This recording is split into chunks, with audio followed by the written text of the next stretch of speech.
Buzzing. Welcome in everyone. Live stream Friday night Knicks. Right, 1 week after the New York Knicks just won the NBA championship. Right, can you believe it's been 1 full week? And I've been thinking earlier today with my brother EJ here. Welcome in everyone for our special continued celebration and recap of all things NBA Finals, the championship run. We're going to give you our favorite moments. We're obviously got to get EJ's reactions. It's awesome to have you with us. But yeah, how apropos that the Knicks won their championship on a Friday night Knicks on the road. Emotions were spilling over. Um, and my brother EJ is with us to give us his thoughts on this magical run. We're still in dreamland. It still hasn't fully sunk in, but that's okay because we got nothing but time. How you feeling, EJ? Great to see you as always. My friend CT, what's up, Knicks Buzz? What's up, everyone in the chat? Good, good, good. What a glorious, glorious day. The fact that the New York Knicks are your NBA 2025-2026 champions, world champions. Um, there are no words to express. When you are a true, ardent, real Knicks fan, right now you are on cloud 9, 10, 11, 12, 13, 14, 15, 16, and 17.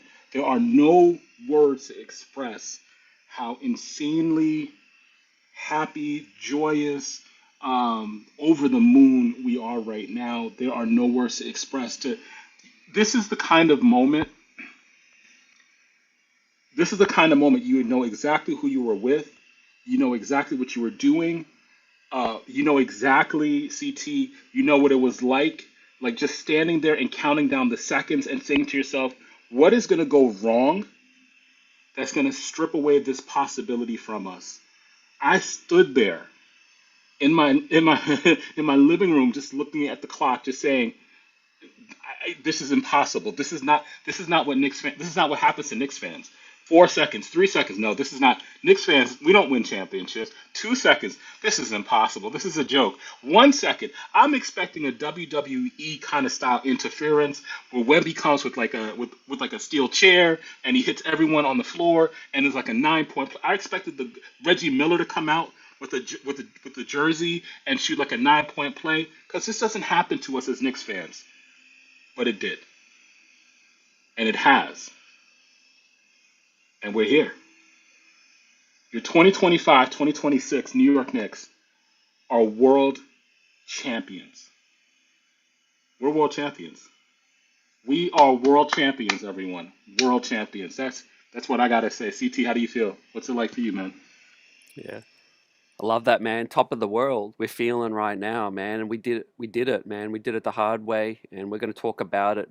We built this thing brick by brick, and what a run, man.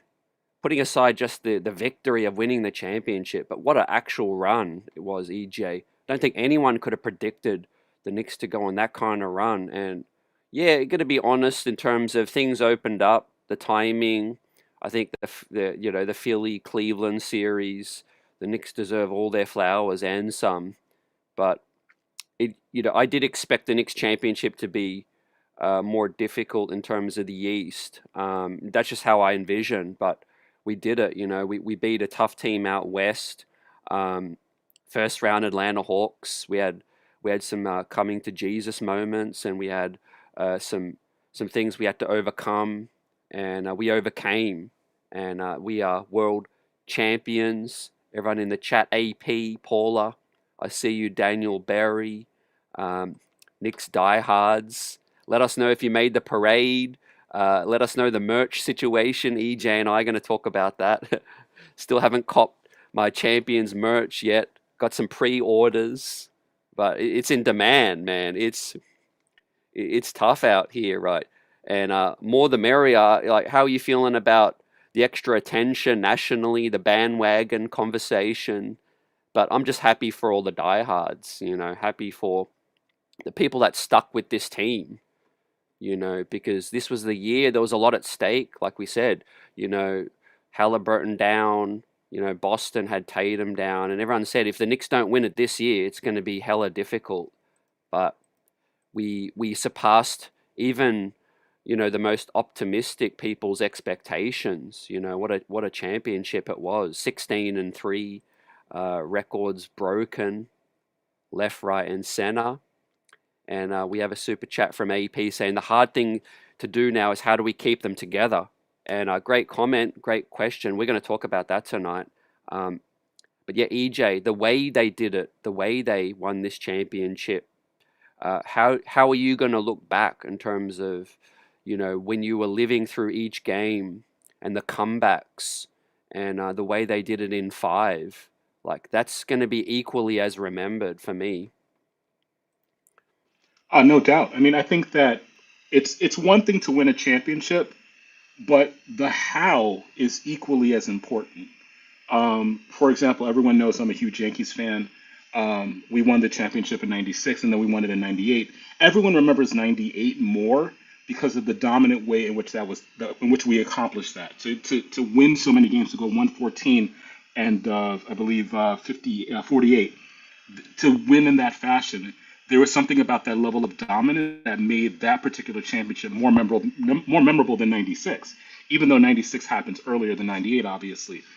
The thing about this Knicks run, which is incredibly significant, and I think all of the basketball talking heads are struggling with this was a dominant performance. If you really, really think about it, the first three rounds, aside from the Atlanta Hawks, the fact that the Atlanta Hawks gave the Knicks the biggest run for their money, and then afterwards you're talking about double-digit victories where you're talking about 20-point wins, 30-point wins, 40-point wins to connect that level of dominance to the New York Knicks, it's blowing the basketball world's minds collectively. Pundits don't know what to say because they have a hard time already giving the Knicks their kudos. They have a hard time. Paul, I got to talk about the Yankees. Sorry. Um, they don't want to give the Knicks their kudos, and then to have to figure out where do we place the Knicks in terms of this historic run? Like where do we place them against the Golden State Warriors? Where do we place them against the Cleveland Cavaliers? Because this level of dominance is something that we've not seen in almost a decade, over a decade. Uh, and then to see this against the San Antonio Spurs, let's not forget most of the basketball pundits were talking about how the Western Conference Finals would determine the NBA Finals. This was a fait accompli, according to everyone who's a basketball fan, according to everyone who gets a paycheck from doing this stuff. All of a sudden, it was supposed to be the Western Conference that was going to determine who the NBA champions were. San Antonio had the lead in every single game, double-digit lead. And the Knicks were able to overcome this and to have the 29-point lead, the infamous, if you're San Antonio, but the miraculous 29-point overcoming that deficit for us in Game 4. This is the stuff that Disney makes movies about. There will be a Knicks Disney movie at some point because you can't make this stuff up. This is ridiculous. How amazing, magical. This run. This is what Disney sports movies are made of. CT, what do you think?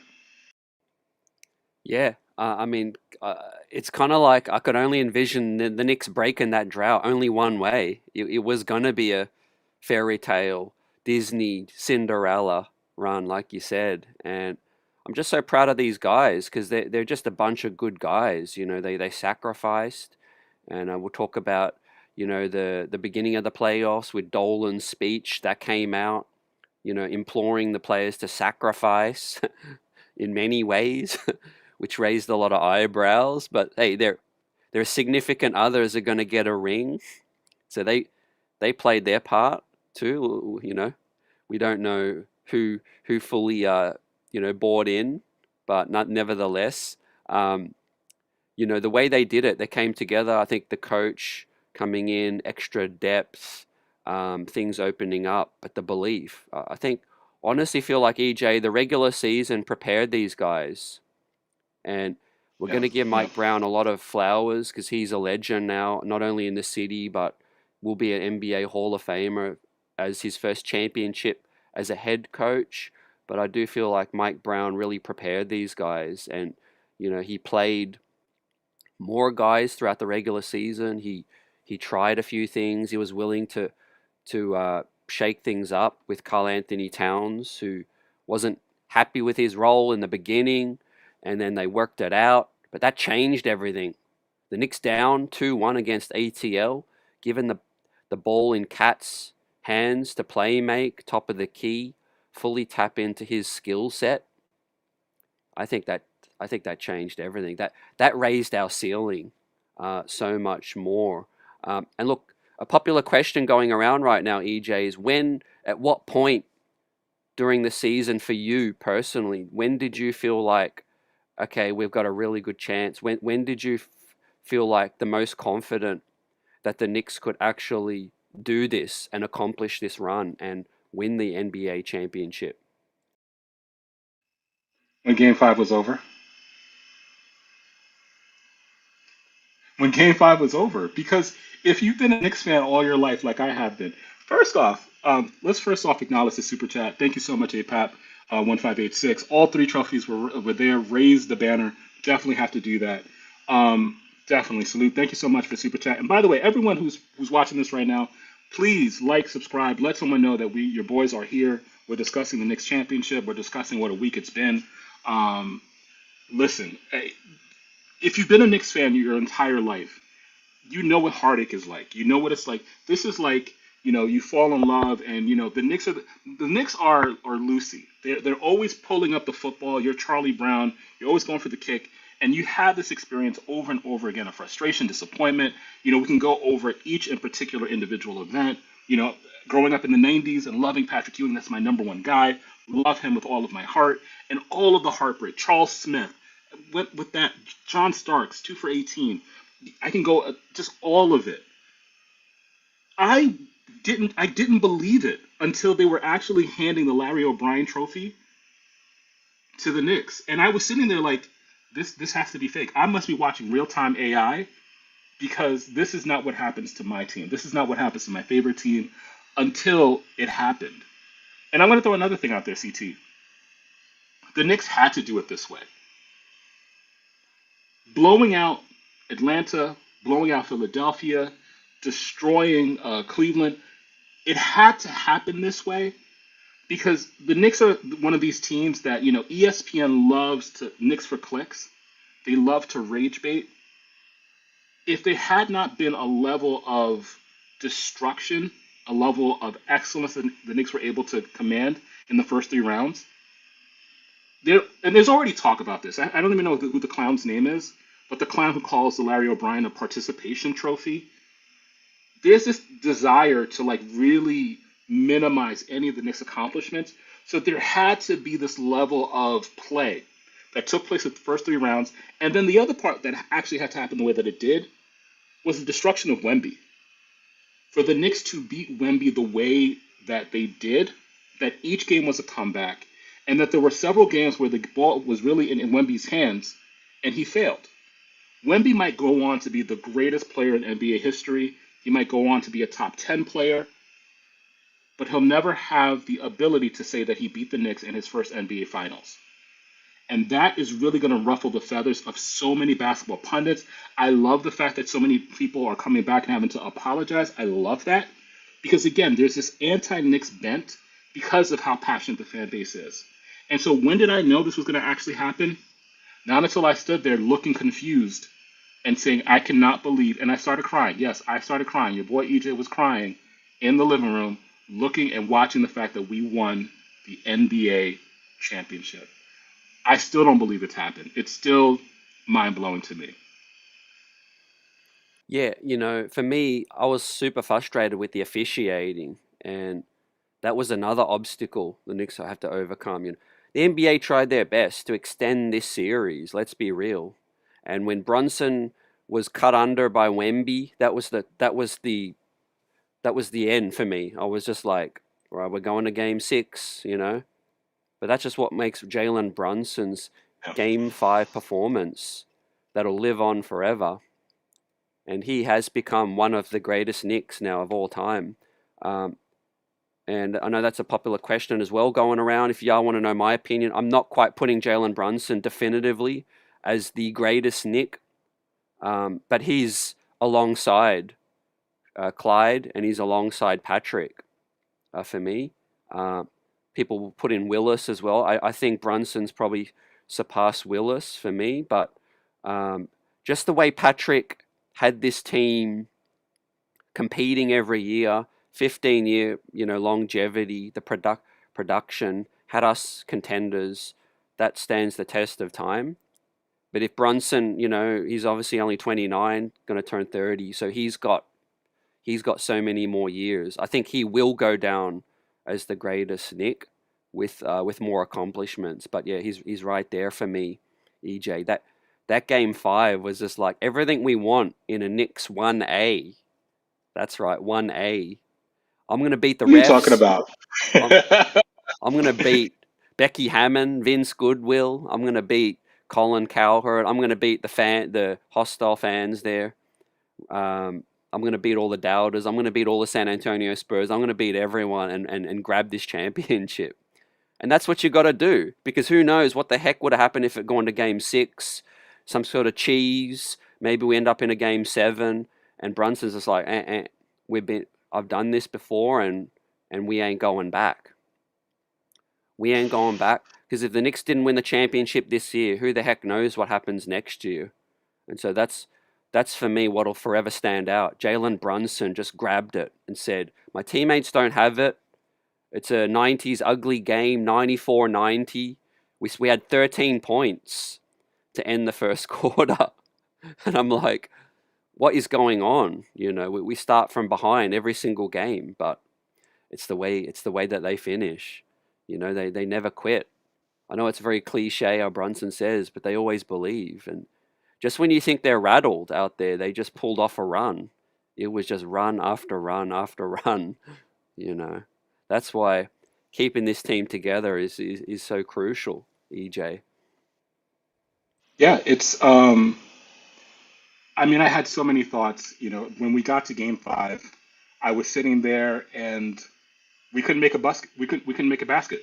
We were just sitting there and I was just like, are we building a home? Like, what's with all these bricks? Shout out to APAP 1586. APAP 1586 is single-handedly sponsoring tonight's show. Is this group is together a 5 more years? I'll take 2 more championships. I don't want to be the Cavaliers one and done after one per decade.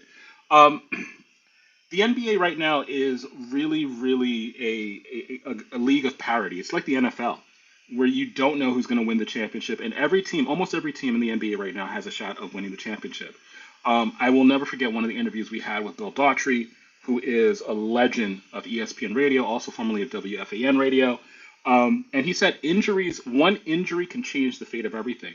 And if you think about the course of this particular season, really the start of this season didn't start in October of 2025. It actually started in June of 2025. Because when Halliburton went down, when Tatum went down, when Dame Lillard went down, we cannot forget this. The expectation became, particularly after the Eastern Conference Finals last year, if the Knicks can stay healthy, this is the Knicks' opportunity to win the East. That is how the narrative was throughout the course of the summer, throughout 2025, into the beginning of the season. And we got off into like this really rough period of time, like where we were trying to figure out what's happening with the Knicks. We started off kind of well, and then we had these ebbs and flows in terms of asking the question, are these Knicks really up to the task of being the hunter? And out of nowhere came Detroit, and we didn't expect Detroit to be Detroit this year, where they're going to have the number one seed.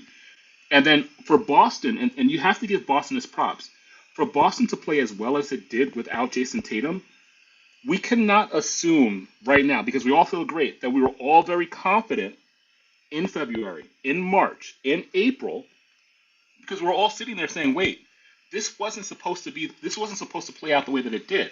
We were supposed to be the number one seed. We were supposed to be the ones that had home court advantage. We were supposed to be the big dogs of the East. And there were lots of questions heading into these playoffs. And so we can't, in our exuberance, in our elation, in our joy right now, overestimate how confident we all were at the start of the playoffs. We were all somewhat concerned. And remember, Atlanta was jockeying to play us. They were saying at the start of this playoffs, we want to play the Knicks. Do not forget that. So this level of confidence that we have right now, it doesn't match the actual place we were in when the playoffs began in late April, early May. And so where this leaves us, I'm really still on the high of the fact that we won this. I'm really still on the high of the fact that we had our parade yesterday. Um, but where does this mean in terms of where Jalen Brunson is in terms of the Mount Rushmore of the New York Knicks? I'm going to throw this point out really quickly, and I know we'll come back to this at some point. Patrick Ewing is my guy. I'm very biased. He's number one to me, and the reason why he's number one to me is because he never had a second or a Robin of or equivalent to a Willis Reed or of or equivalent to a Carl Anthony Towns.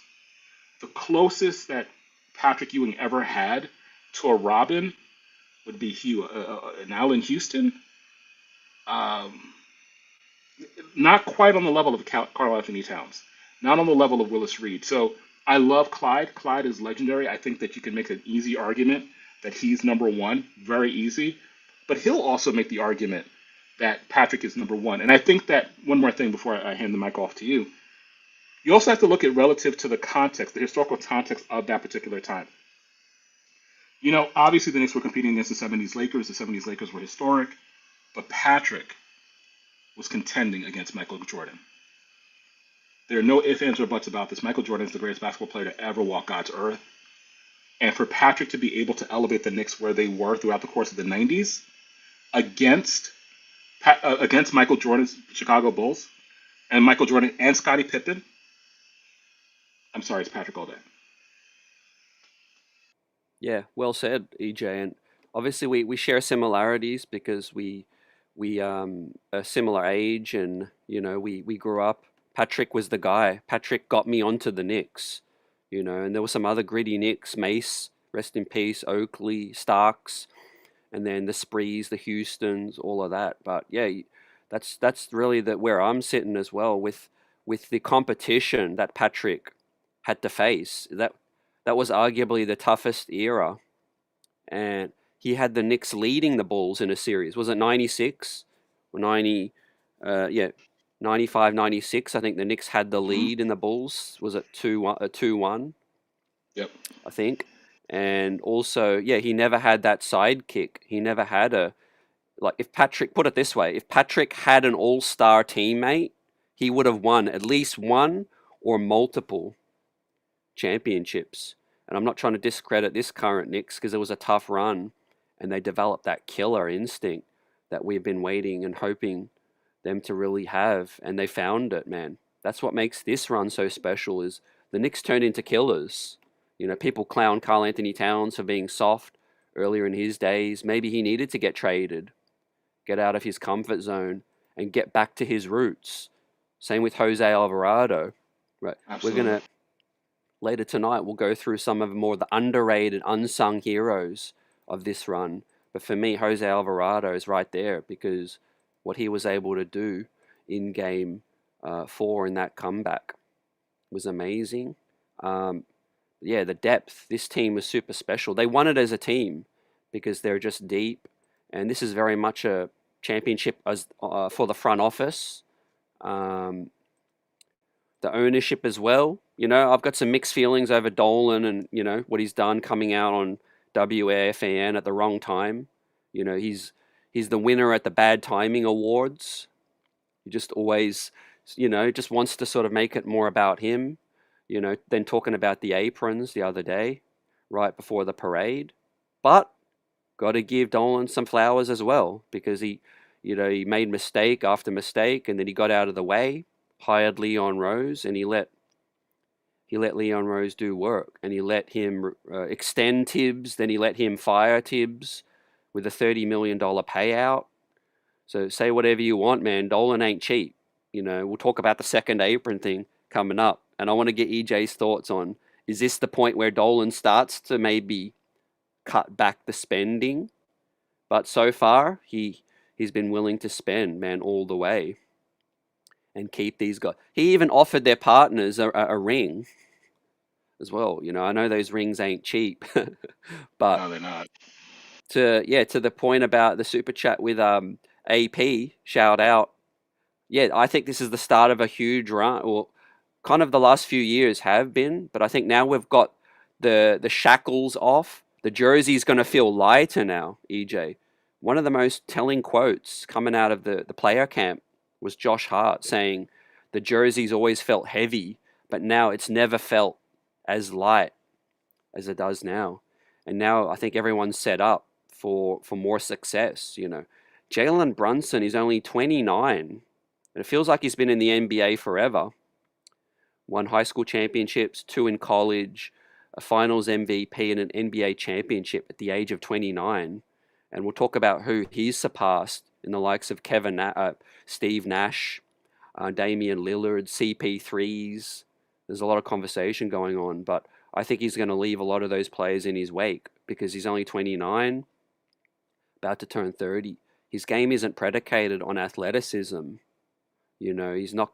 He hasn't needed to jump over people and dunk and do those things. So I think JB is going to be great until late, mid to late 30s. Health willing. So yeah, I think this is the start of a big run. And we can keep this core together. I think the chemistry can grow. I think Mike Brown's going to introduce some new wrinkles as well. Some things more pick and roll, maybe with Brunson and Cat, more two-man game. I know a lot of things were done on the fly during that Atlanta series, but imagine a full training camp, EJ. Now we know that basically the starting five is coming back, and we'll talk about the depth pieces. But yeah, what are your thoughts in terms of this team being set up for more success?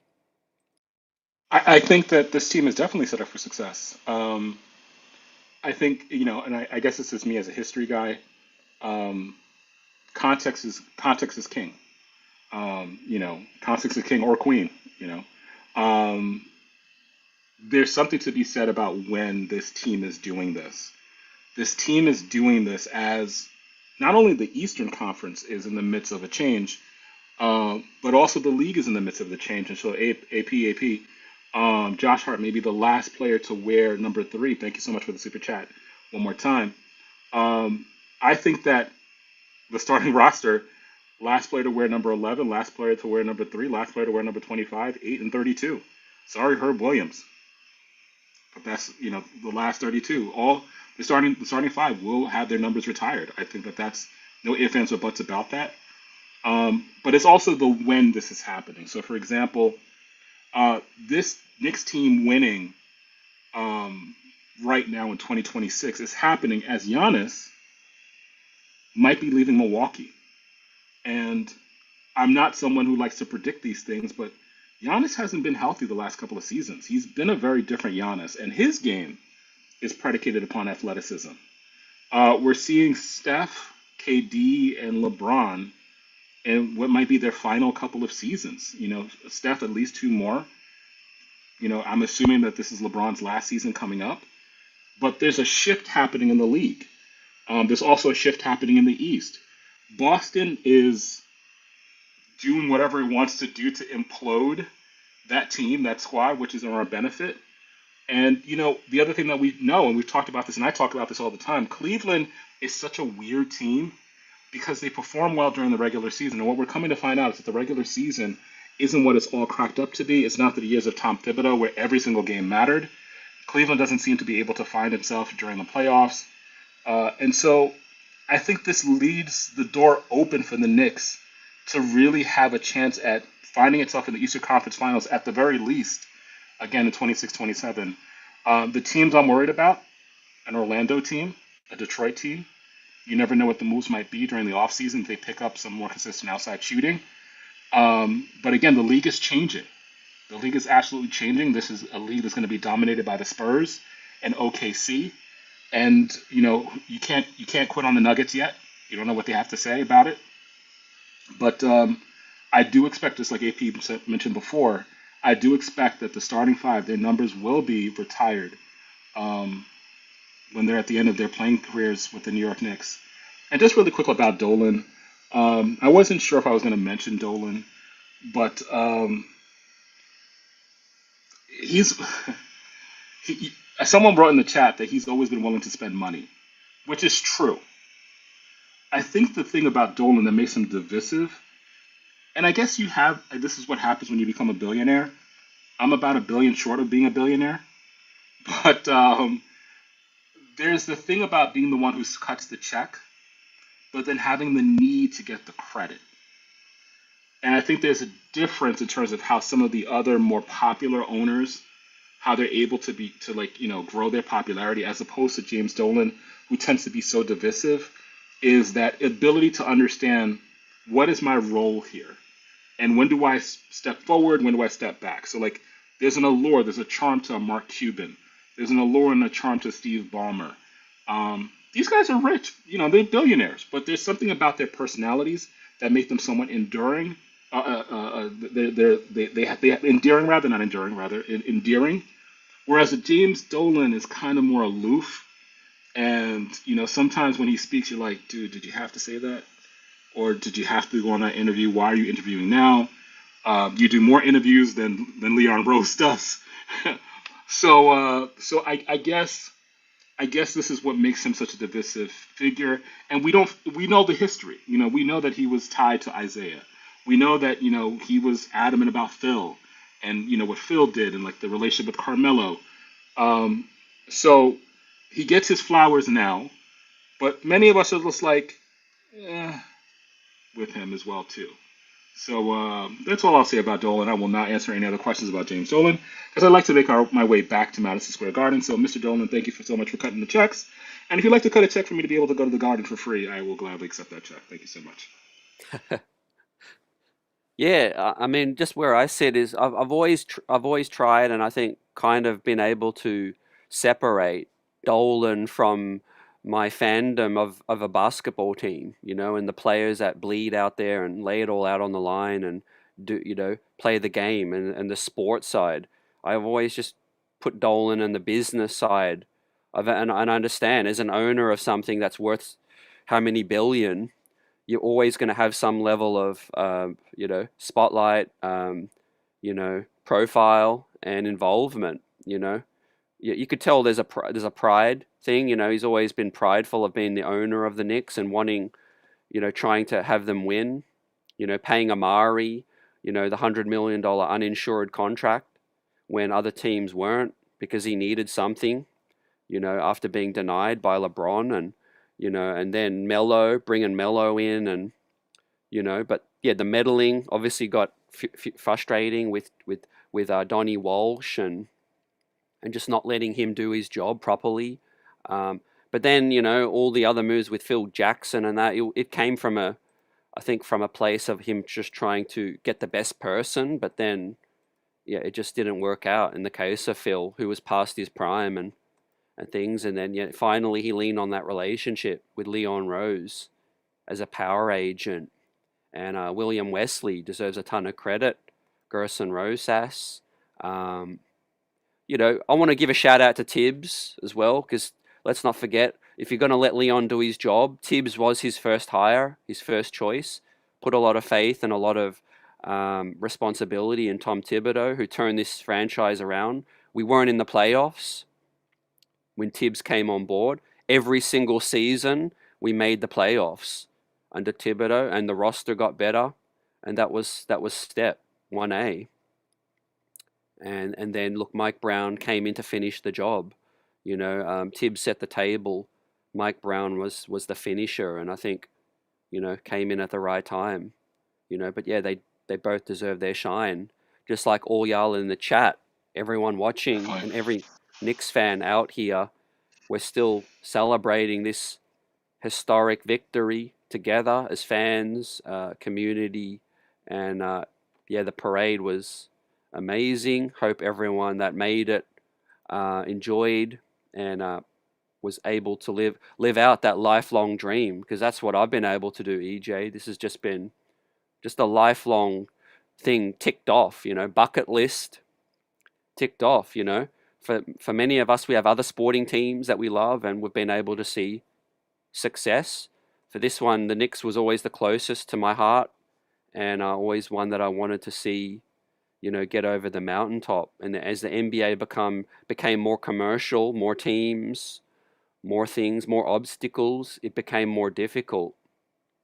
but the timing was just right, and yeah, if we rewind to the day Leon was hired, if we could tell ourselves, look, in 5, 6 years, is all it would take, and we'd be NBA champions, we would have signed up for that like ASAP, you know. Bro, But let's go back to the first yeah, time we did the show together,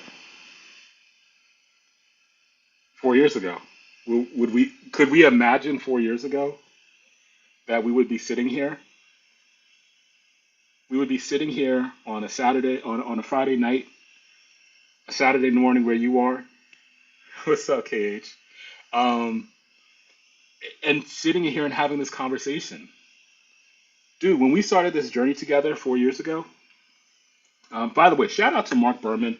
If you guys don't know, Mark Berman, the legendary New York sports writer, is the guy who put this team together. We'll tell the story at some point, but shout out to Mark Berman because he was there the first time I was on this show. Um, but I never would have imagined 4 years ago that we would have a specific date where you and I would be celebrating on June 19th the fact that the Knicks are the NBA World Champions for a week now. They are the defending World Champions. That there's going to be an opening night at the Garden where a banner will be raised. No, I'm sorry. Pardon me, Jim. Excuse. Two banners. Oh, I'm sorry. My bad. Lo siento. Three banners. Three banners. Three. Eastern Conference champion. NBA Cup champion. treble. World champion. I mean, Yeah. it's this is as if like this is Historic, all this is historic. historic This is run. like legendary. And I could not imagine that first time we were on the show together, that very first moment when we were introduced to one another, we started chopping it up and we started talking about all of this in 2022, 2023, that we would be sitting here this night. And by the way, let me just say this real quick. I've been meaning to get this off my chest. It's been a minute since I've been on. To all of the people who made fun of us as Knicks fans, you have a person in your life right now. You know exactly who that person is, who would make fun of you, who would mock you, who would say, "You're wasting your time. Why do you like that team? They're a bunch of losers. They're a bunch of scrubs. The Knicks, who likes the Knicks?" When Jordan was hot, all of those people were Jordan fans. And they would make fun of you, say Patrick Ewing stinks. Michael Jordan's the best. They would buy Jordan, can't even afford to buy Jordan sneakers, can't even afford to say Jordan sneakers. When all of a sudden Jordan is retired and Kobe becomes the new hot thing. Now everybody's an LA Laker fan. Everybody's a Laker fan now. They're ragging on you because you are a New York Knicks fan. You're still a New York Knicks fan. When Kobe's gone, and all of a sudden LeBron isn't right here. I'm talking to some of you are in the chat right now. I'm talking about you. And you know I'm talking about you. You're on the bandwagon right now. Some of you are related to me. My brother is one of them. I'm shouting out my brother right now. My brother made fun of me my entire life. And he posts more about the New York Knicks than I do. And I'm on Knicks Buzz. My father, my father used to make fun of me. But now everything is quiet. Now everybody's silent. Now everybody has nothing to say. You know why? Because we are NBA World Champions. And this is why it tastes so much better. You woke up the next day, you were more in love, the sun was brighter, the flowers were even better. Now people who were talking about you, they were dissing you, they were talking about your team. Now all of a sudden you can't buy merch because they're buying merch. We're gonna It's get into okay though. that merch situation, but like you said, man, it echoes what Carl Anthony Towns said at the podium. I think it was after Game 3 or 4 when um, it was the Derek Queen from the Pelicans who was there on behalf of NBA as a reporter. Asked Cat, we're two uh, special shooting big men. What do you say to the to the doubters and all that, how you got there. And he's like, look, people are going to doubt you, and then they're going to come and congratulate you. They're going to be the first ones to congratulate you when you actually prove them wrong. Well, some of them will, but I think it's awesome that Brunson did not acknowledge Becky Hammon or any of the haters or doubters. Because look, that ain't nothing to him. He's been dealing with that his whole life. Talk about, and people even still doubting his resume. Let's have that conversation now about who's Brunson has surpassed. Not only because of his championship, but because he was able to break the drought for the New York Knicks. This championship holds way more weight than to be the 1A guy. Look at this graphic, 45 points. His teammates only 49 points, right? Let's be real. Is a CP3 or a Steve Nash single-handedly carrying their team to an NBA title? No, No, right? not even close. Not even close. Right. People still doubting him. Championship in high school, 2 championships in college, right? NBA Cup champion and NBA Cup Finals MVP, world champion and Finals MVP, all before the age of 30. Let that sink in. Like I said, JB ain't even like past his prime. He's just in his prime, coming into it now. 29, about to turn 30. Small. Yes, we said it. He's a small guard, not athletic. That just makes what he's doing even more, you know, special. I mean, some of those shots he hit over Wembanyama, I mean, I don't know if you saw EJ. There's even a close up of the big 3-pointer that OG Game tipped four. in. Yeah. Looks like Yeah. Wembanyama got a fingertip on it, and that looked like it would have gone in if Wembanyama did not get a fingertip on that. But nevertheless, he rose up and won us game 5 on the road. I think the best player on the road, the toughest player, one of the toughest players we'll ever see in the NBA mentally. Did it with a high ankle sprain. I mean, Yeah. you mentioned documentaries and books. All this is going to come out, EJ. We don't even know how hurt Jalen Brunson was. I mean, he'll never tell. He'll never, he might say it when he's retired. But yeah, Oh, there are going to be books about this. I mean, Chris Herring, if you're watching, thank you so much for Blood in the Garden, which was an amazing book about the 90s Knicks. If you want to, I'm just making the pitch right now, please come back on the show and we will be interviewed for your book because it would be amazing to have some of the Knicks influencers on in your book being interviewed and documented as well too. But the thing that makes JB so different is, well, first off, let's talk about this. The Knicks, what makes this championship so significant is that the Knicks have created a new blueprint for how to win a championship. This is a new blueprint. And we've spent several years, 2 years at least, talking about how the Heatles model, the LeBron model of the big three, was outdated. It was not going to work outside of LeBron and outside of Golden State. And even the Golden State model was it was a hybrid version of the big three model because they drafted 3 of the star players and then they added Kevin Durant.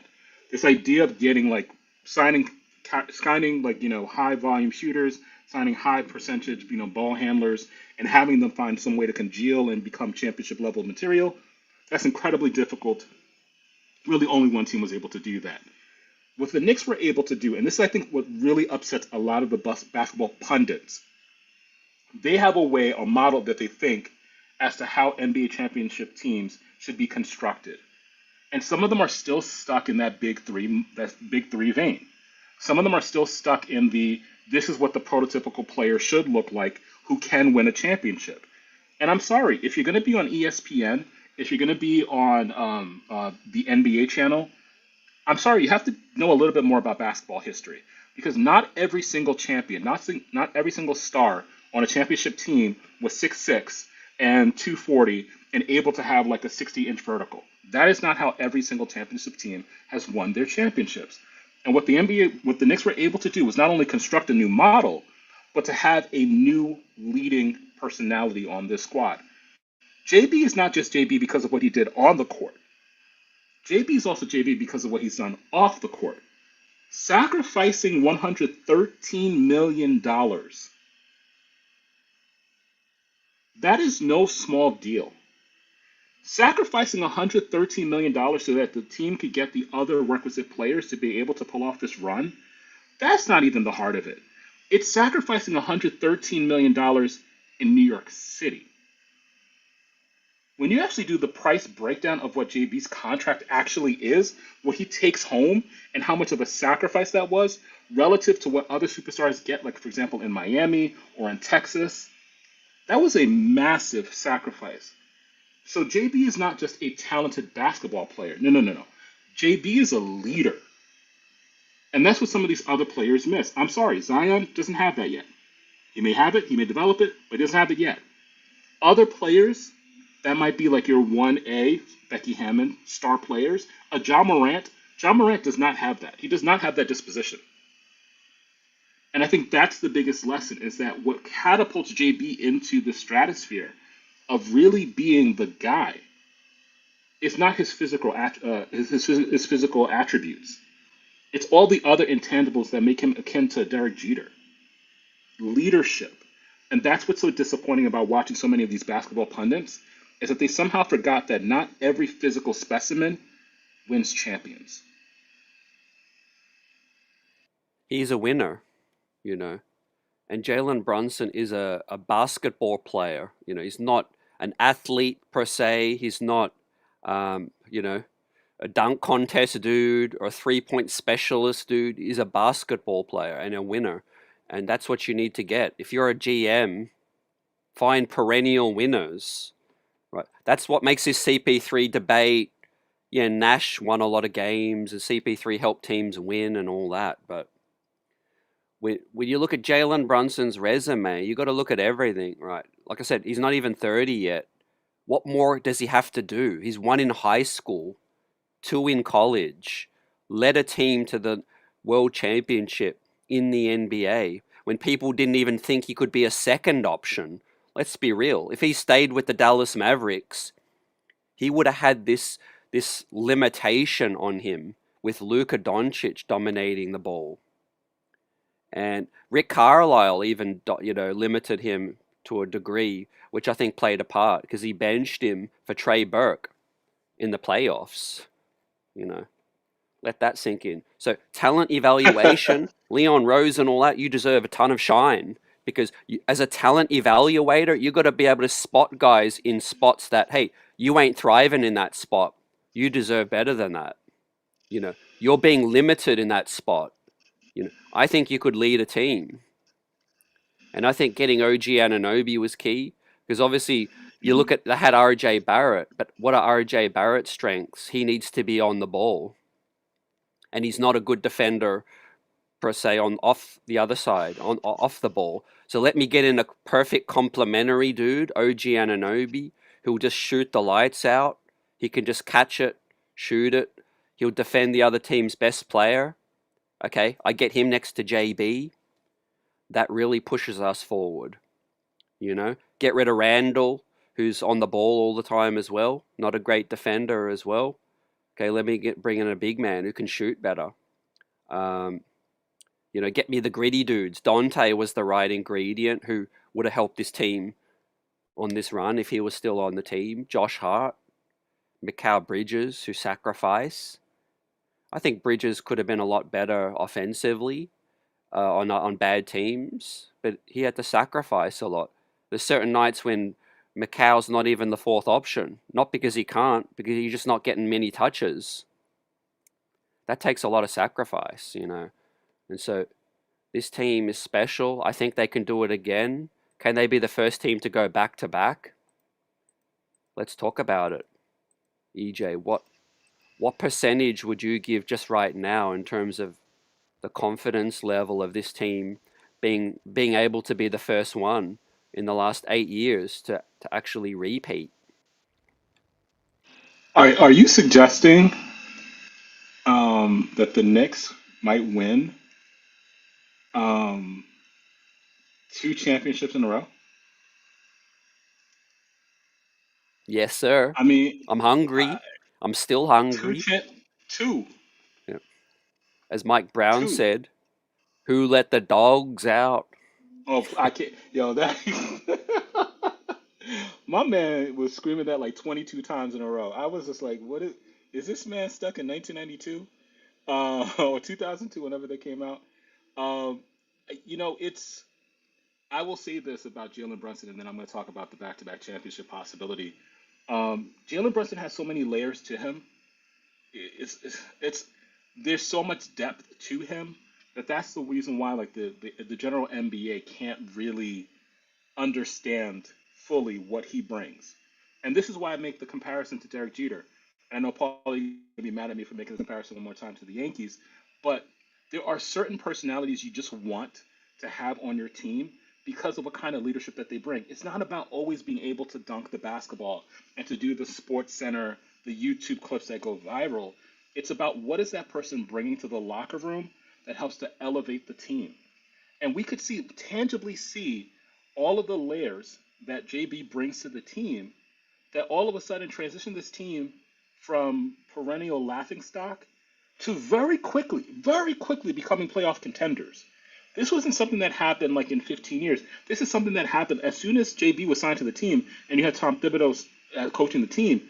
All of a sudden they became playoff contenders and they just needed the ancillary pieces. But that's leadership. There's a reason why many of us, if we go back 2 seasons ago, we were okay with getting rid of Julius Randle. And that's appreciating Julius Randle and everything that he did for the team. And he was also instrumental in like that ascendancy and that reemergence and being like the phoenix from the ashes. But the issue with Julius Randle was that there was always sometimes this cloud that hung around him. This somewhat dour attitude that really didn't seem to bring the best out of the rest of the squad.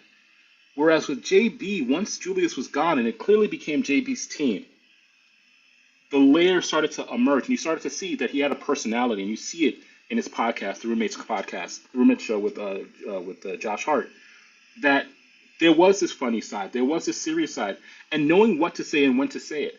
JB is not the kind of player who you could ever imagine do the thumbs down to the crowd. I would never imagine him to do that because it's this leadership mentality that's so important, and that's why he has so many layers to him. Now, with regards to if the Knicks could win the championship again, very clearly this NBA that we're now in, this where we are right now, the league is up for grabs. It absolutely is, and without knowing what happens with the East, with the draft next week, the East is up for grabs. Again, Boston is looking to self-implode.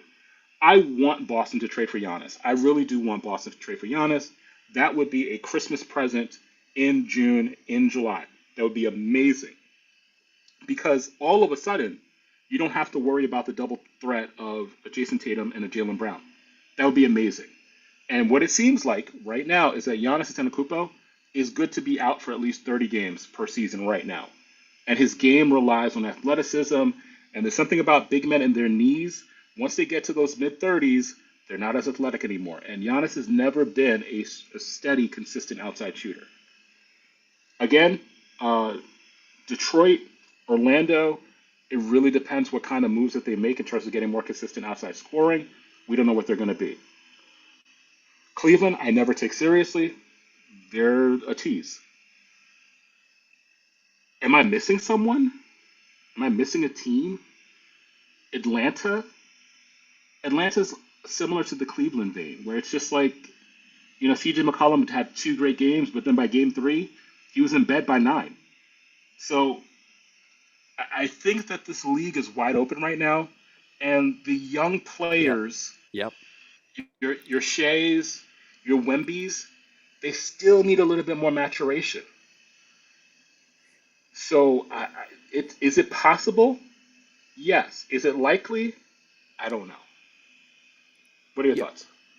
Yeah, this is where I'm coming from, where I believe for a couple of reasons the Knicks have a great chance to not only repeat, but to at least win one more in the next X amount of coming years, because the Knicks have proved, right, you can't scheme.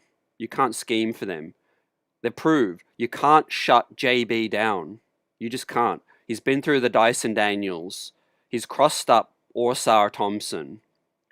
He'll go toe to toe with Cade Cunningham, right? When a team is proven, and this is what this Knicks team proved to me, and everyone on the outside is that you can't shut them down. Right? They're not a team you can scheme for now with this core because Cat can shoot the three. We could go five out. You could have Josh Hart in there crashing the glass. You could make moves. We'll transition to the Mitchell Robinson free agency talk and some potential moving pieces based off James Dolan's recent quotes. But for the large part, like I said, you can't shut JB down. Who's stopping him? He's already proven. Now he's only going to get better, I think, with the chemistry with Karl Anthony Towns. But what I will say is it going to be probably more difficult if Boston are better, more healthy, with Halliburton coming back? Yeah, probably the second and third rounds are not going to be sweeps. But I wasn't prepared for that anyways. I wasn't prepared for that. Ultimately, I think the Knicks proven you can tire Wemby down. He's going to have to work on his conditioning because yeah, he could be such a difference maker, but yeah, can he play 40, 35, 40 minutes at a high level? And Luke Cornett is the backup. They show that they got work to do. Oklahoma, I would love to see that matchup. Let's see what they do with Isaiah Hartenstein or Chet. I think OKC know they've got to make a move now with Wemby coming. Yeah, So the yeah, West is changing a little bit. And the more other teams are changing, the more you got to feel good about bringing a core back that have just achieved what people believe was the impossible, and now people believe that it is possible now. And the players, I think, together, the chemistry is gonna be even stronger now with the likes of OG doing what he did, Cat proving so many doubters wrong in the playoffs, coming from behind, 22 points, 29 points, 35 points. It don't even matter, you know. And you look at some of the guys that didn't even have good game fours or fives, Deuce McBride, Landry yeah. kind of both ran out of gas, but Alvarado stepped up. So if Leon Rose could hit a couple of these draft picks or, get persuade Landry Shamet to take the minimum again, or as we transition to potential moving parts, how do you see the quotes from James Dolan? Do you read much into that? Do you see this team being able to keep Mitch and Shamet? If not, what do you think could be the plan? Stock up on vets minimum guys. Now that this team is right in their prime, I don't think they'll want to let their foot off the gas. Yeah, everything that you're saying makes a lot of sense. I mean, I wish Dolan didn't say it when he said it. That's not the kind of thing you want to be thinking about, like just several days after winning a championship, even before the parade. Like that's the last thing I want to think about is how are we going to hold on to the core? If you're watching this podcast right now, then you're definitely one of the people who might have been thinking about it. You might have been thinking about like, hey, are we going to be able to hold on to this entire core? But that's not what you want to think about. Right off the heels of a parade, um, just the exhilaration of winning it and being part of it, and just even the experience. Like, I'm fortunate enough to live in New York City and to see people wearing orange and blue. And I'm just gonna throw this. I'm just gonna throw this in, and then I'll answer your question. Here's another thing. This championship has cemented New York City as Knicks country. Brooklyn will not be able to get a foothold in the basketball this city for at least 25 to 30 years. This championship has pretty much ended any opportunity for the Brooklyn Nets to really have a foothold anywhere in New York City. Because as many Ever, people as I saw, like never. really, I mean, at this The Knicks point, just you have could too make much that argument. history. It's Yeah, too deep, and this cemented it. As much orange and blue as I saw in New York City, driving through up New York City and Long Island and different parts, this is Knicks country. That being said, there are some tough financial decisions. And the second apron is just not built to keep dynasties around forever. And we've talked about this before. Several years ago, we talked about how some of your players, some of your favorite players, are not going to be lifers here. And I remember having that conversation, and I loved Emmanuel quickly. It broke my heart to see him traded. Like I've really struggled with that. When Dante was traded, it broke my heart. Like I remember when we sat and we were talking about the Carl Anthony Towns, the comment I made to you was everyone is okay trading away Julius. Everyone's going to be okay getting Cat. It's the Dante piece of it that's going to really hurt. We're in that phase right now, and I think that Dolan spoke a little bit too early about that because it's a reality in sports. You can't keep everyone that won the championship. Like people's contracts get inflated. Other teams start to overestimate and overvalue your roster, not realizing that the success is based upon the current roster construction. Landry might get big numbers. I think the person to really watch out for is Mitch. Mitch will be the one. Like I wouldn't be surprised. I would not be surprised, for example, if the Lakers throw a contract at Mitch's way and he has to make a big decision. Yeah. At the same time, and this is very hard to say, there are certain players that are somewhat replaceable at cheaper contracts. And they might offer something different that may not replicate what, I'm not going to mention any players here. They may not replicate exactly what one player did, but they might be more necessary than what you got from the previous player. Yeah, well, one of the this is tied into a couple of things for me because one of the reasons people say it's so hard to repeat is because if you bring back basically the exact same team, you need to be so talented because other teams are going to scheme and they've seen the blueprint now, how the Knicks play. That just makes it one step more difficult. One of the things to keep getting better is you got to keep evolving. And one of the reasons the Warriors continue to have that dynasty is that they changed their team a little bit.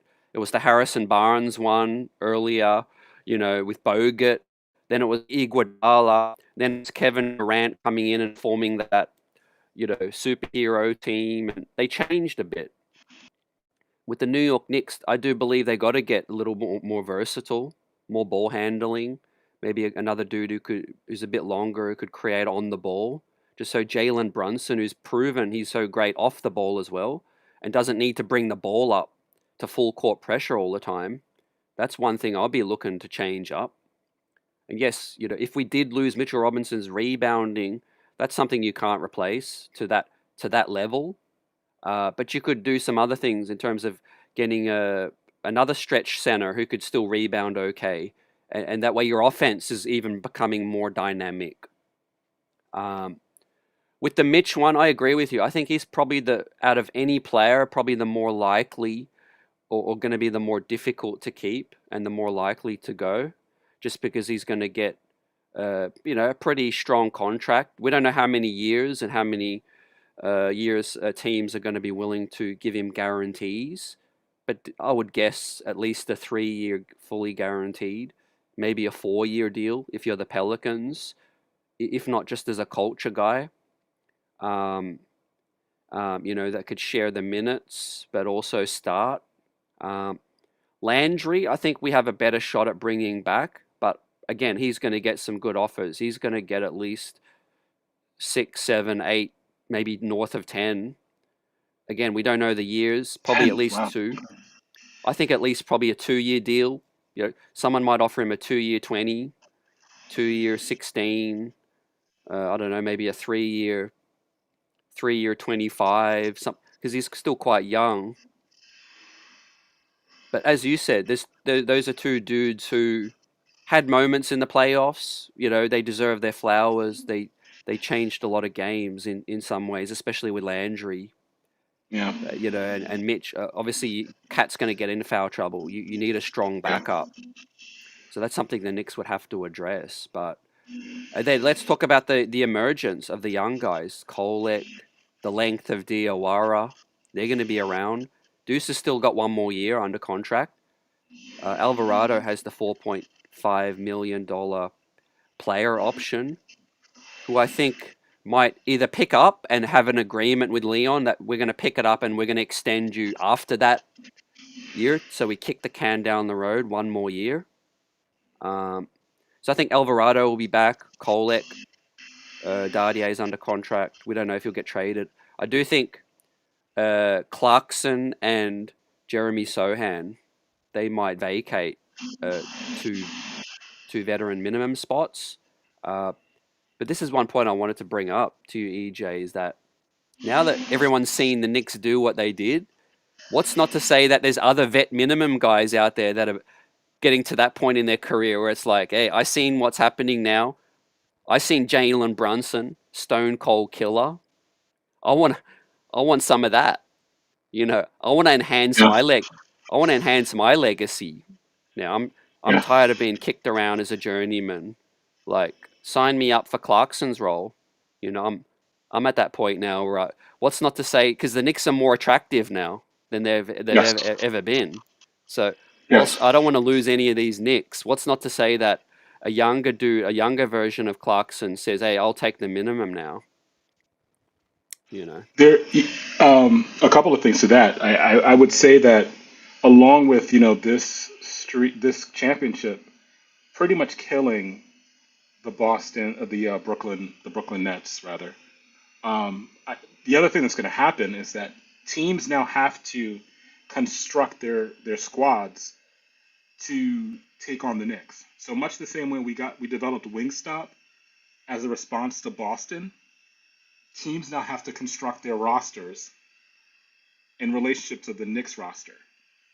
Um, and so, what do you have to do? You have to be creative in terms of how do you respond, because now tactically, organizations are going to realize, like, wait, we have to find ways of trapping Jalen Brunson. We have to find ways of getting the ball out of Cat's hands. We have to trick Cat into fouling.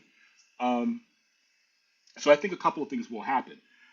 And I'm going to ask you a question, by the way, after this too. Um, I do think the other major thing that's going to happen as a result of this championship is we're no longer the butt of the jokes in the NBA anymore. Those tired little tropes and jokes about the Knicks being the laughing stock of the NBA. Nobody wants to go to the Knicks. The Knicks aren't cool. KD, how is that choice for you? That's gone now, right? And so we will have more of a pick of veteran players who want to ride out the end of their careers with the Knicks, right? So we'll have more of a picking in terms of that. But that was already starting to happen. Like Jordan Clarkson and Gershon Yabusele, they chose to play with the Knicks. There were other offers out there, but they made the decision to do that. Plus, there's the allure of New York City. And when I tell you, for example, with Jordan Clarkson, there's a pretty sizable Filipino population in New York City. Like, I can't tell you how often my timeline was filled with people that I know who are Filipino, of Filipino ancestry, who are just, they were incredibly proud. And that's the thing about New York City that we can offer that very few other places can offer, is that there's certain attractions that we are able to build in that will attract certain players because of our history, because of what New York City is. So, for example, for OG, the Nigerian population here is massive. Um, and so, like, that's one of those things that is really, really important and really going to be enticing for players who want to come for 26, 27. Do I think that we'll be able to retain all the players? No. I do think that there's a possibility that Deuce might be traded. I think that Dottie might be traded. Um, I do think that Sohan and Clarkson. I think there's a possibility that Clarkson may want to stick around. Um, but like, yes, I think that some of our, and there's going to be the question: how do we keep Mo Diawara around as well too? But here's the question I have for you: the second apron is what the second apron is what the second apron is. You can keep Mitch, or you can keep Landry. Can't keep both. Who are you keeping? What a question. What a great question, That's why we're next buzz, baby. EJ. Nah, man. I've been thinking about it as well. And it is really a tough question. Landry changed. He's another guy who completely changed perception around him as a strong defender now, a guy who could change games with the shooting. I mentioned earlier when Hart needs to sub out, it changes the look of our team. You got to keep the other coaches guessing. And what did we see? The Spurs had no answer for that. And Deuce wasn't reliable, like you guys said. There's a reason Landry supplanted Deuce in that rotation to close games out. And then when he went cold, it was Alvarado. eventually, who thank goodness we picked him up at the trade deadline, and who has the one player option, 1 year player option, who I think is going to get picked up. And it's also worth me just adding this now, guys and EJ, is that there's significant bonuses. So for winning the championship, getting through each round of the playoffs. I don't know the final number, but I do know that the players on the roster will, taking into sum the total pool of the New York Knicks, around 11 million. There's about 18 players on the roster, but guys like JB and Cat, like they did with the NBA Cup, they might be willing to just give their portion of the pot to the lesser players, lesser salaried players. So, but all in all, I could see guys like Clarkson, Diawara, Alvarado pocketing an extra 700,000 up to a million, maybe more. That's significant. If you're a Diawara on 1.2 million, taking into account the NBA Cup final and the NBA final bonus, he doubled his salary. Um, Kevin McCullough is a guy who's on a two-way who could be transferred to a main roster deal now as a two-way wing. Um, so there's, yeah, a lot of things, but not to beat around the bush. If I could keep one or the two, I'd probably keep Mitch. EJ, I would probably keep Mitchell Ooh, Robinson because I think he's more difficult to replace. ooh, I think he's more difficult to replace, right? As I said, he doesn't need the ball. Uh, Changes the look of our defense. Cat, you can't really rely on. How many games was he in foul trouble, man? He fouled yeah, out. The last two games, Cat was basically a scratch, but he did all the heavy lifting earlier. But that rebound on Wemby as well. And look, let's not forget game two, the contest. Pull up yeah, mid, yeah. pull up mid range jumper. Wembenyama. Mitch is a freak who could contest that shot. There's not many players in the league that could have contested that shot. So doesn't show up on the box score, but Mitchell Robinson might have just won us two NBA Finals games, and not many people are talking about it. Ooh. You know, But Hackimich.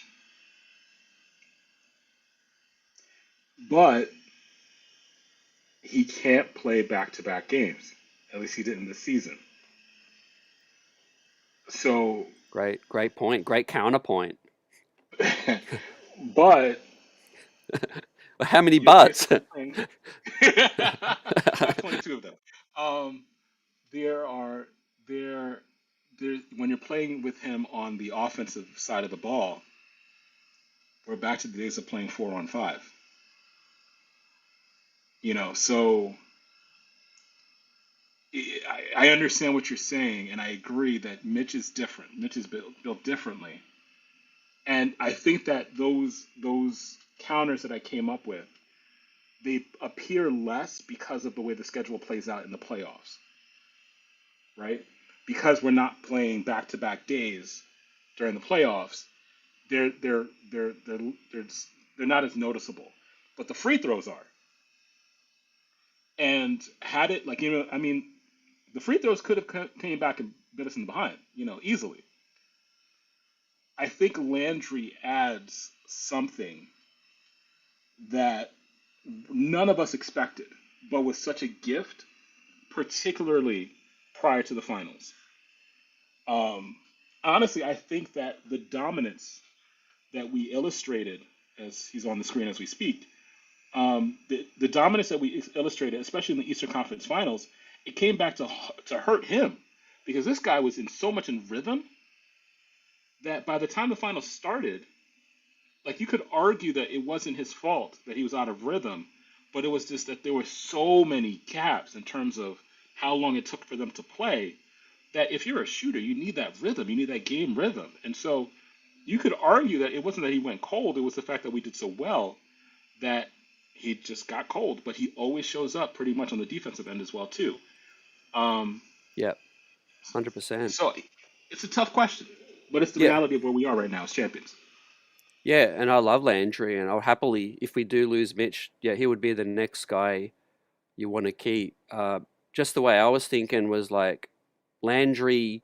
You got draft picks. Again, you could sign maybe another vet minimum, maybe not to the level of Landry, but there's avenues to a replacement for that prototype with guards that could shoot it.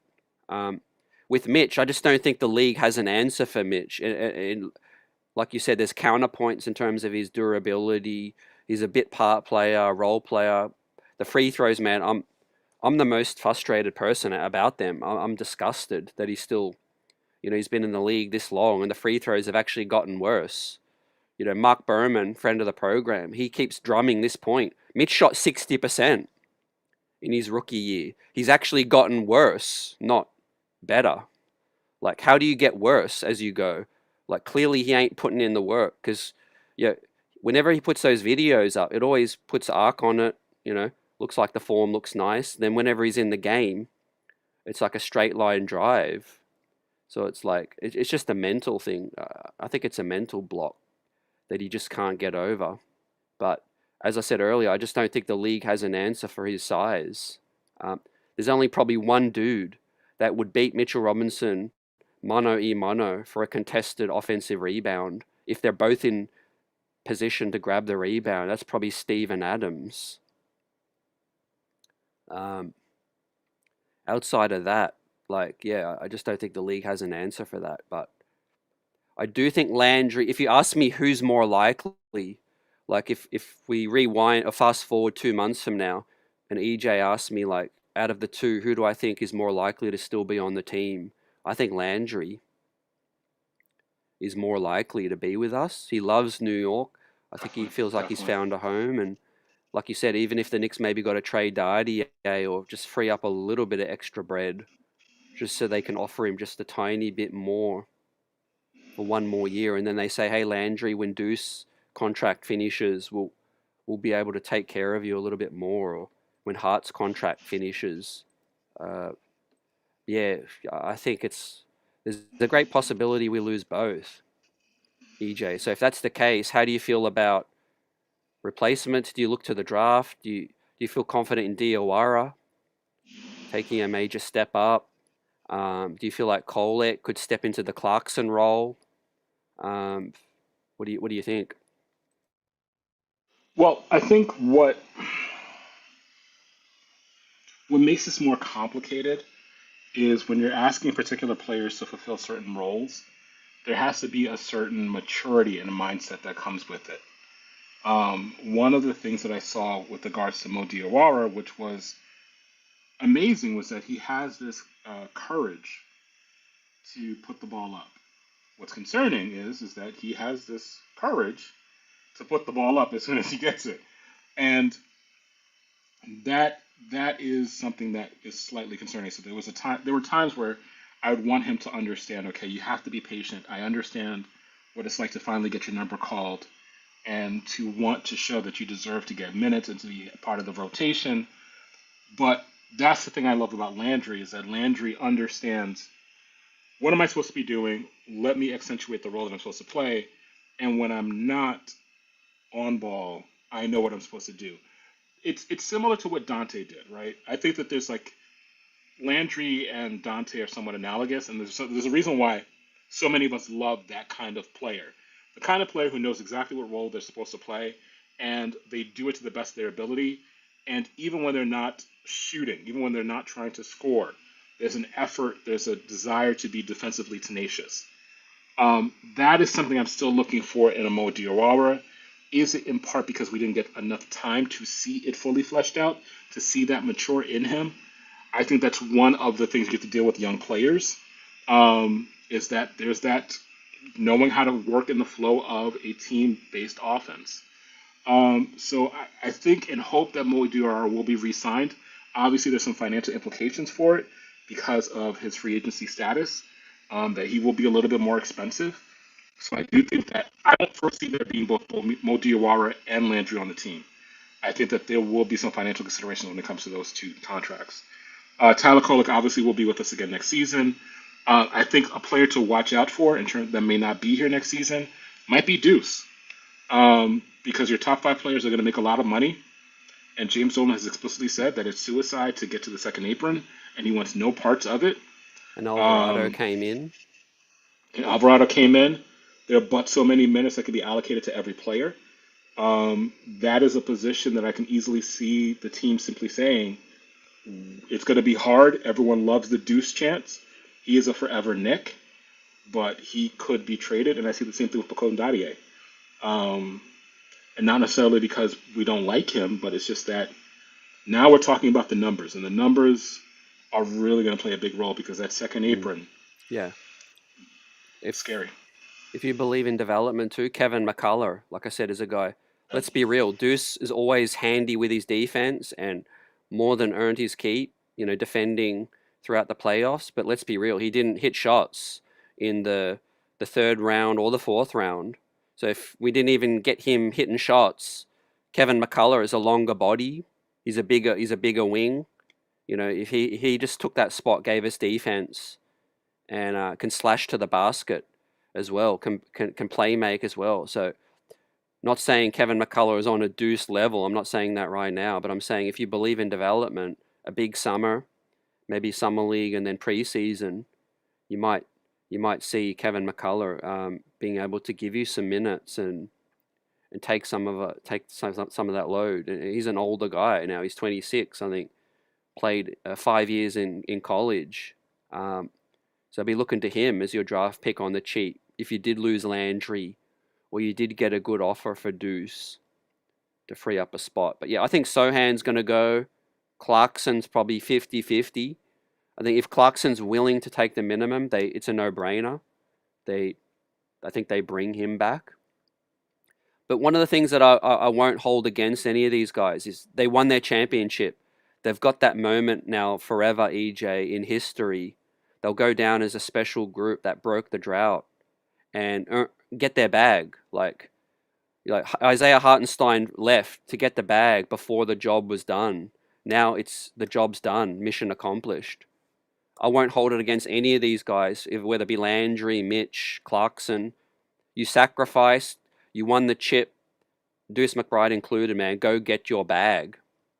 If there's a 4-year big deal for Mitch, take it, man.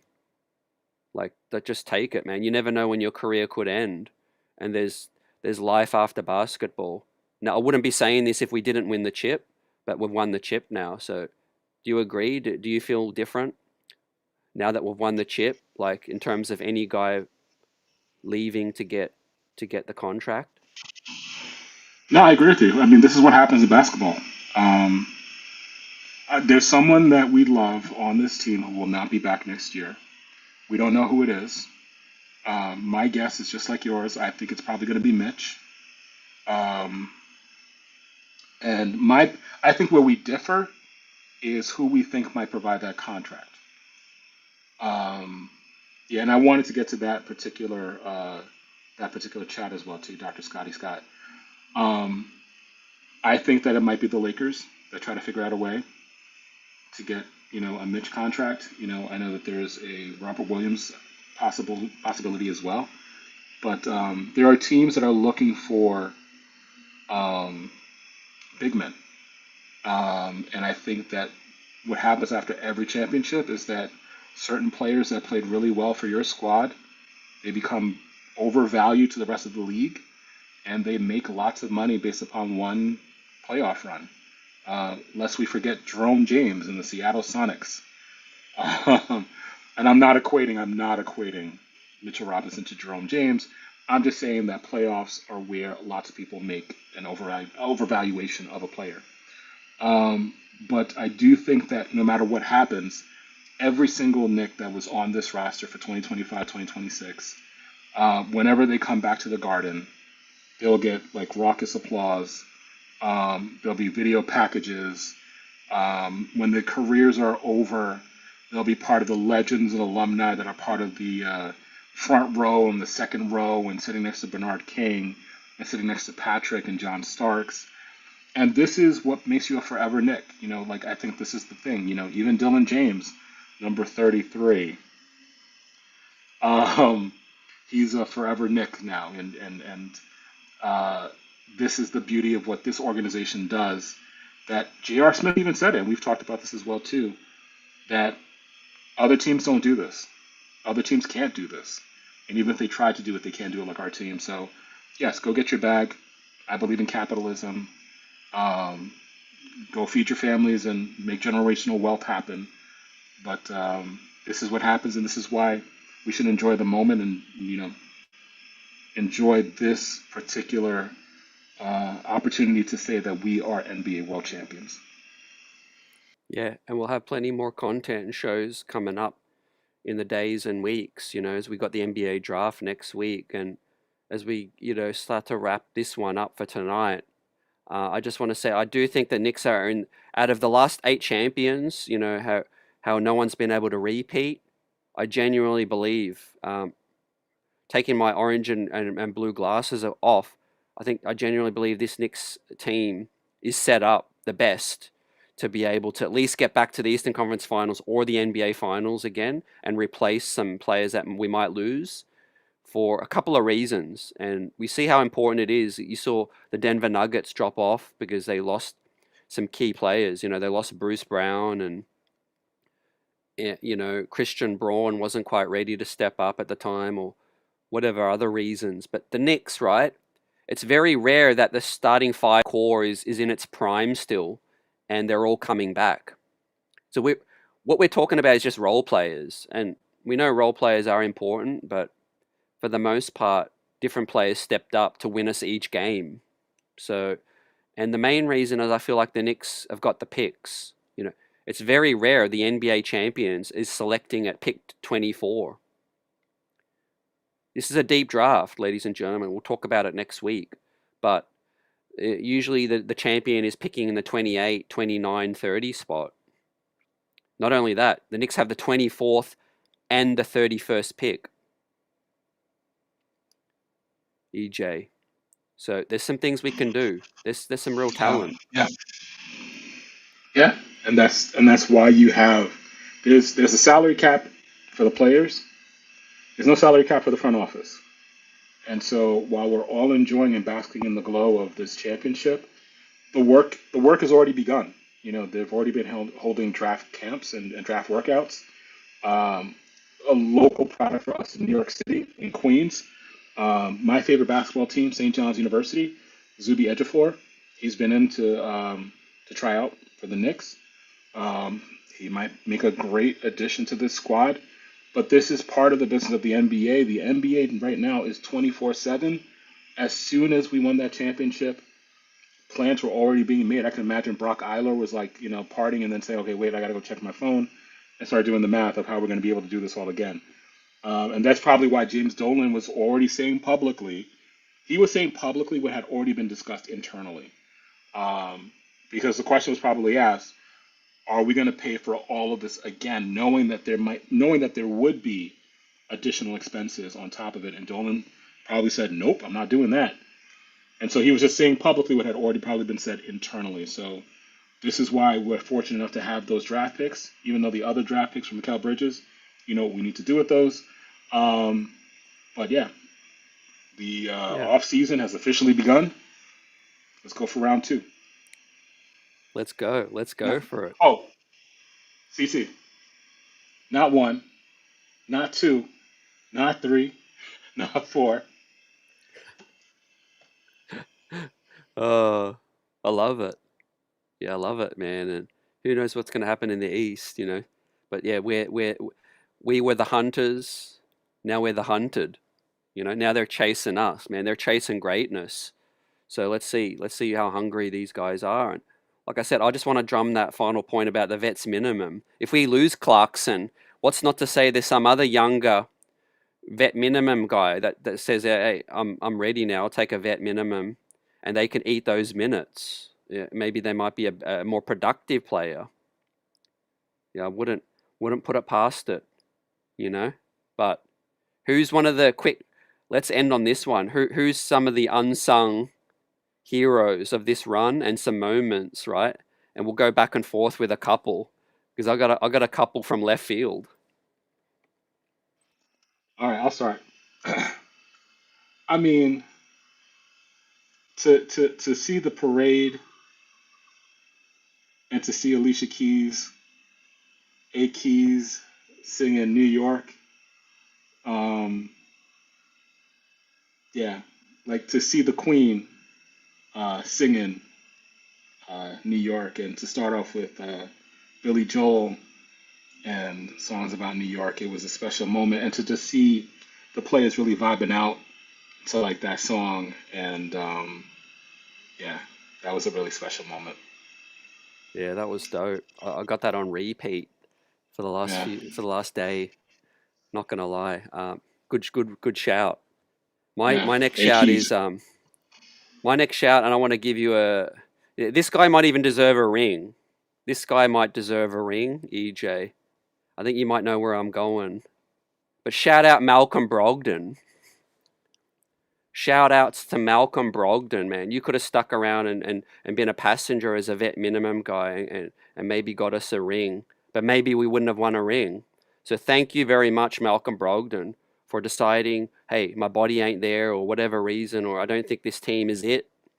But hang 'em up, and that opened the door for Landry Shamet to have a major impact. So Malcolm Brogdon, I want to see you on ring ceremony banner night, which, by the way, is my next most favorite night coming up. That night is going to be Yeah, electric. yeah, yeah. My next unsung moment has definitely got to be um, C.J. McCollum. C.J. McCollum in that first round, talking about he's not a villain. Um, he's just a father with two kids.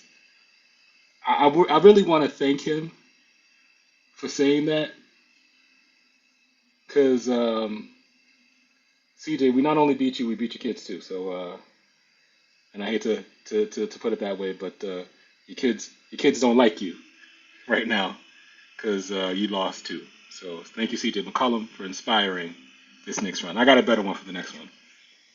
Yeah, nice one. Where I'm going next is I want to shout out Casey Smith, medical staff. They won the award the previous season. Hey, Mitch got his hand busted up.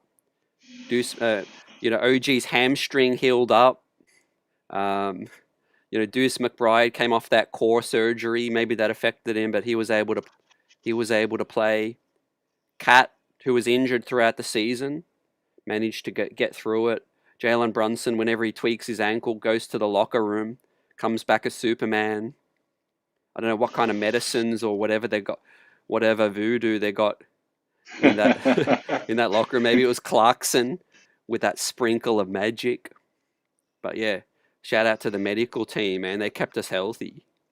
They kept us healthy the whole way. All right, I'm gonna need your help for this one. I'm forgetting his name right now, and I tried to quickly look it up. Um, Shout out to the video coach coordinator who, for now, like this entire season, knowing when exactly to challenge big plays.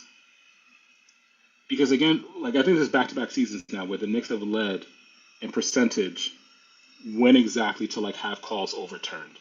So we had a couple of big ones during this particular offseason run, this postseason run, where those challenges came really in handy, despite the fact that the NBA and Scott Foster were really trying to extend the series because we know those ad dollars were making buku bucks for the league. Thank you so much. Nice, I love it. Yeah, Jordan Brink, Right for Jordan Break. Thank you. There you I think go. he's And the assistant coach, and we're hearing word that Chris Gent Chris Jen, today yeah. is in the running for the Portland job. Mike Brown's been advocating for him a lot. So yeah, much deserved. And yeah, people are going to get promotions left, right Yep. with this squad because yeah, that's what happens when you're champions. People try to raid the talent. Yep. Yeah, I promise we will hit on the expansion draft next up. We'll talk about that maybe after the for our draft night content as we look more about the roster. But yeah, maybe we'll give one each. But yeah, I want to finish on this guy because F them picks. F them picks. Mikal Bridges, is there a guy who changed his perception more, right?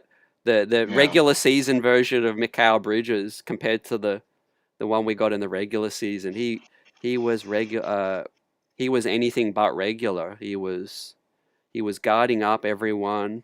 He had big moments, and yeah, we won that trade.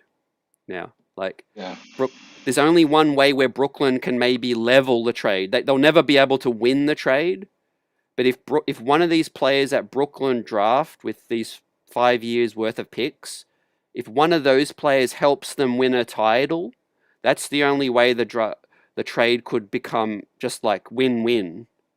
But we'll never lose that trade now. That's what this Mikal Bridges run has done.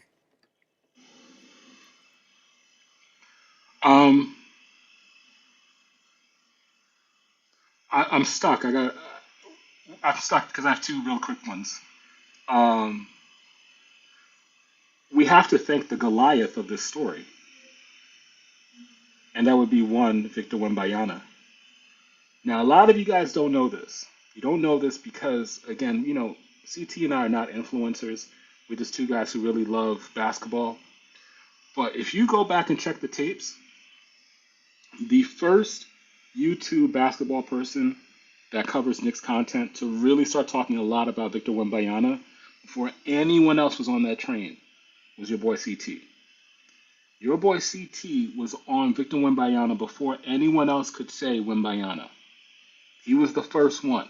He actually put me on. He was like, yo, there's this French kid that you need to be paying attention to. Nobody else was talking about him. So, this is the level of analysis where, you have this international flair of people who are really paying attention to the game and bringing these players' names up well before other content producers and other content creators are making this or are aware of this. But to Victor Wembanyama, thank you for being the Goliath to our David story. And just like the Bible says, David took about 4 or 5 stones, smooth stones, shined them up real nice, got into his sling, slung it, and killed Goliath. Our David, named Jalen, had about a 4 or 5, I'm sorry, a 45-point stone, and slung it into your eye, game 5, made you cry so badly that you walked off without shaking our hands. Remember this, Victor? Remember this? Remember that? Yeah, Turnabout is fair play. not without some dirty acts as well. Yeah, I'm glad yeah. Mitch gave him that one in the chop as well to sort of push back. Alvarado tried to. That's the thing. We evolved. We had some dogs that were willing to step to the physicality. We weren't going to get bullied, and yeah, we're crowned champs. Look, there's many more. We'll continue to talk about it. All the unsung heroes. Yeah, two quick shots and moments in games that I don't think are getting enough shine. Real quick, was the Mikal Bridges step back shot clock going down against the Cleveland comeback. That was one of the more improbable shots we'll ever see. Not many people are talking about that. It was a Yeah. grenade, and he was dribbled into the key, was shut down, had to dribble it back out, shot clock down, threw it up, nothing but net.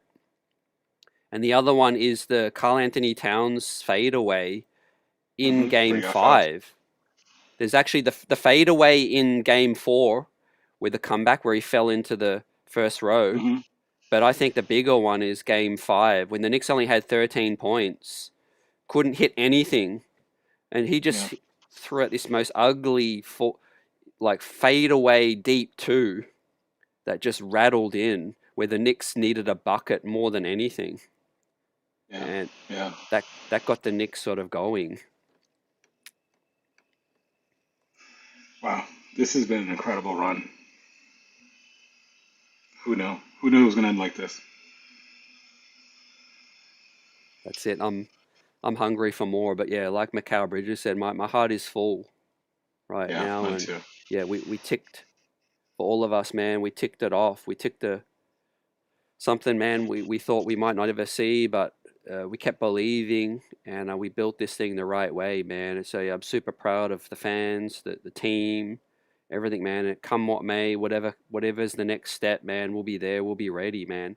As EJ says, as a professor, you know, every day is new history, and we're in uncharted waters now, uncharted territory as the reigning champions, defending NBA champions now, and we'll see how we defend um, the next steps, right? But I believe in the front office, preparation, and all of that. So this has been a great fun stream.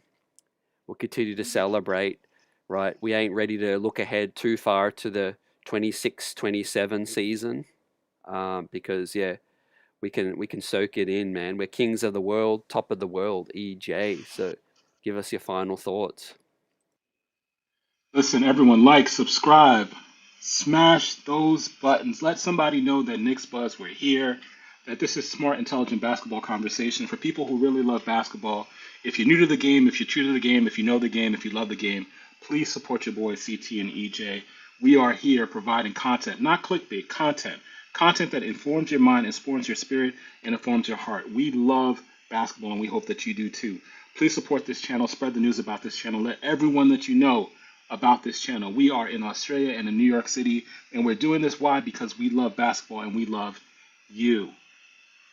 And we love the New York, I'm sorry, your world champion New York Knicks. Let's go. And best believe we're going to get some championship merch if and when they're available. Right? It might be 2028. We might Might be, be. we might Might want be. won another championship by the time this merch becomes available. But that's just a testament to the Yeah, man. fans, the power of this franchise, the ability to pull bandwagoners now, and people who flop back to the Nets have probably flopped back to the Knicks, like Michael Rappaport and all of We don't need them. them. But yeah, we don't need We don't them. need them. We're champions. Let's go, ladies and gentlemen. We out. Enjoy the weekend.